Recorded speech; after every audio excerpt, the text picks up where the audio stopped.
Cyber మోసగాళ్ల ఉచ్చులో పడి ఓ 70 ఏళ్ల విశ్రాంత ప్రభుత్వ ఉద్యోగి మోసపోయారు. వలపు వల విసిరిన సైబర్ నేరగాళ్లు వృద్ధుడి నుంచి 38 లక్షలకు పైగా డబ్బును కాజేశారు.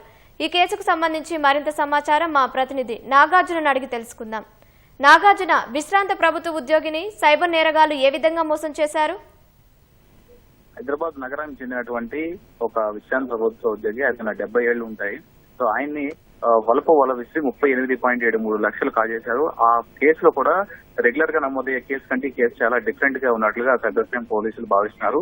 ముఖ్యంగా ఫేస్బుక్ లో అతనికి ఒక ఫ్రెండ్ రిక్వెస్ట్ వచ్చింది. ఒక మహిళ పేరుతో తనకి తండ్రి లేడని, తండ్రి వదిలేసి వెళ్లిపోయారని, తల్లితో పాటు ఉంటున్నారని, తన తల్లి టైలర్ గా పనిచేస్తుందని, మాది చాలా పూర్ ఫ్యామిలీ అని చెప్పేసి ఆయనతో పరిచయం చేసుకోవడంతో ఆయన ఎమోషనల్ గా ఇదైనటువంటి అతను తనతో రెగ్యులర్ గా చాట్ చేయాలంటే మాకు ఇంటర్నెట్ సదుపాయం లేదని ఆ మహిళ అతనికి చెప్పడంతో వెంటనే నేను ఇంటర్నెట్ సదుపాయం కల్పిస్తానని చెప్పాడు. అయితే ఆ మహిళ పేరుతో ఉన్నటువంటి స్కామర్ మా కేబుల్ ఆపరేటర్ ఉన్నారు, అతనికి ఆ డబ్బులు పంపించిందని చెప్పేసి 10,000 రూపాయలు పంపమని చెప్తే ఆయన 10,000 రూపాయలు పంపించారు. అనంతరం ఆమె అతనితో మాట్లాడడం మానేసింది. కానీ కేబుల్ ఆపరేటర్ నెంబర్ అతని దగ్గర ఉండటంతో అతనితో రెగ్యులర్ గా ఆయన చాట్ చేశాడు.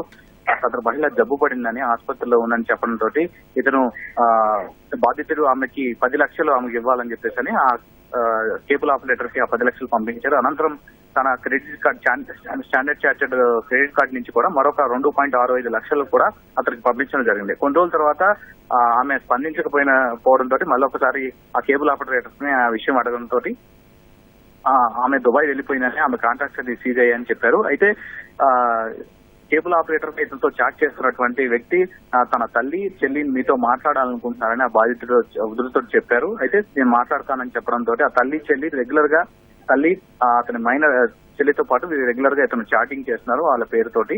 అయితే ఈ చాటింగ్ లో కొంత అశ్లీలంగా, అసభ్యకరంగా వాళ్ళతో చాట్ చేశాడు. సో ఈ విషయాన్ని చాట్ చేసినటువంటి ఈ చాటింగ్ అంతా కూడా అతను స్క్రీన్ షాట్ రూపంలో తీసుకుని ఆ కేబుల్ ఆపరేటర్ అంటే కెమెరా రూపంలోనే వీళ్ళంతా బ్యాక్గ్రౌండ్ లో ఇదంతా వర్క్ చేస్తున్నారు. ఆ కేబుల్ ఆపరేటర్ గా పరిచయం చేసిన వ్యక్తి తన మైనర్ చెల్లితో ఇలా చాటింగ్ చేశారు, పోలీసులు కేసు నమోదు చేస్తామని చెప్పి ఆయన చెప్పడం, తర్వాత ఒక పోలీస్ స్టేషన్ కి వెళ్ళడం, ఒక కానిస్టేబుల్ రూపంలో మరొక ఈ బాధితుడికి ఫోన్ చేసి ఈ మ్యాటర్ సెటిల్ చేసుకోవాలని చెప్పడంతో ఆమె ఆ బాలిక చదువు ఖర్చులతో పాటుగా ఆమె డ్వాక్రా సంఘానికి సంబంధించిన కట్టాల్సిన మొత్తాన్ని రీపే చేసేందుకు 12.5 లక్షలు చెల్లించాలని చెప్పడంతో బాధితుడు అవి చెల్లించారు. దాంతోపాటు సెటిల్ చేసినటువంటి కానిస్టేబుల్ కు మరొక 1 లక్ష, మరొక ఎస్ఐకి ఛార్జ్ తీసుకున్నటువంటి ఎస్ఐకి కేసు కాకుండా ఉండడానికి మరొక 10 లక్షలు, ఇలా విడతల వారీగా 38.73 లక్షల వృద్ధుడు వాళ్ళకి పంపించడం జరిగింది. తర్వాత కూడా మళ్ళీ డబ్బులు అడుగుతున్నారు. ఈ పోక్సో యాక్ట్ మీ మీద అవ్వకుండా ఉండాలంటే మరొక 10 లక్షలు పంపాలని చెప్పడంతో తన దగ్గర డబ్బులు లేకపోవడంతో